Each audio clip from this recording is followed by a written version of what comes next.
Hello, मी निकिता. आज मी गेले होते संध्याकाळी पार्कमध्ये वॉकसाठी.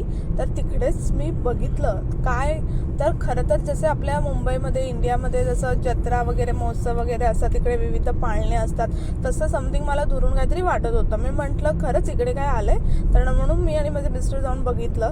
तर तिकडे असे वेगळ्या वेगळ्या प्रकारचे पाळणे होते आणि पण तिथे कोणतीच माणसं अशी वावरत वगैरे नव्हती. तर मी तिकडे थोडी इन्क्वायरी केली की तिकडे माणसं का नाही येतात वगैरे. तर ते म्हणाले की काय नाही, आता संध्याकाळी स्टार्ट झालंय, विकेंडला गर्दी असते. तर म्हणून आम्ही विचारायला गेलो की पाळणे चालू आहेत की नाही. आणि आम्ही तिकडे पाळण्यातही बसलो, पण तिकडची तिकीट रेग्युलर तिकीटपेक्षा दुपटीने घेतली, कारण की आम्ही दोघंच होतो. थोडी मस्त राईड घेतली तिकडे, मज्जा आली. तुम्ही बघू शकता व्हिडिओमध्ये. तर तुम्ही असं कधी केलंय का, जेव्हा तुम्हाला माहिती नाही आणि ती गोष्ट तिकडे होती आणि गेलात आणि एन्जॉय केला, तर मला नक्की सांगा. मग त्यानंतर आम्ही घरी जायला निघालो आणि खरंच खूप मजा आली. कधीतरी खूप दिवसानंतर मी पाळण्यात वगैरे बसले होते, मज्जा केली आणि चाललो. बाय. हेल्दी राहा, नवीन वर्षात स्वतःची काळजी घ्या. बाय.